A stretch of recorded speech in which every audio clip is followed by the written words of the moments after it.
எல்லாருக்கும் வணக்கம். நேற்று வீடியோவில் வந்து பாய் வேரியேஷனில் இந்த பான் புஷ்க்கு அப்புறம் வந்து பிஷப் கேப்சர் பண்ணால் என்ன ஆகும் அப்படின்றத பார்த்துருந்தோம். இந்த வீடியோவில் வந்து பான் கேப்சர் பண்ணால் என்ன ஆகும் அப்படின்றத தெரிஞ்சுக்கோம். ஸோ இந்த இடத்துல வந்து பான் கேப்சர் பண்ணுறது அப்படின்றது வந்து ஒரு மைனர் மிஸ்டேக். ஏன் அப்படின்னா இங்கே வந்து நம்ம பிஷப்பை வச்சு கேப்சர் பண்ணி செக் கொடுக்குறோம். ஸோ ஆப்வியஸாக வந்து கிங்கோட வல்னரபிள் சைடை வந்து நம்ம பெனட்ரேட் பண்ணியாச்சு.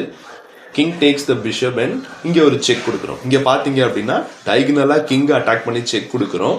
அதே சமயம் வந்து ரேங்க் வைஸாக வந்து பிஷப்பை அட்டாக் பண்ணுறோம். ஸோ கிங்கு மூவ் ஆனதுக்கப்புறம் வந்து இந்த பிஷப்பை கேப்சர் பண்ணிடலாம். சப்போஸ் கிங்கு மூவ் ஆகாமல் பான் புஷ் நடந்தது அப்படின்னா இங்கேயும் சிம்பிளாக வந்து நீங்கள் பிஷப்பை கேப்சர் பண்ணிடலாம். இப்போ பார்த்தீங்க அப்படின்னா இந்த டயகனலும் உங்களுக்கு ஓப்பன் ஆகிடுச்சு, கிங்கும் வெளியே வந்துடுச்சு, இது எல்லாமே வந்து நடந்துருச்சு. இதுக்கப்புறம் வந்து நைட் கம்ஸ் அவுட். இந்த இடத்துல நம்மளும் நைட்டை வெளியே கொண்டு வரோம் and then pawn push. So பிஷப்பை வச்சு இங்கே அட்டாக் பண்ணலாம் அப்படின்னு பார்ப்பாங்க.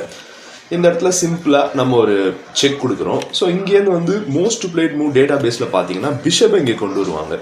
இதுவுமே வந்து ஒரு மைனர் மிஸ்டேக் தான். ஏன் அப்படின்னு பார்த்தீங்கன்னா நைட்டை வச்சு இங்கே ஜம்ப் இன் பண்ணோம் அப்படின்னும் பொழுது கிங்கையும் அட்டாக் பண்ணுறோம், பிஷப்பையும் அட்டாக் பண்ணுறாங்க சம்வேர் இங்கே அப்படின்னா இப்போ ஆப்வியஸாக நைட்டை வச்சு ஃபோர்க் பண்ணிவிடுங்க.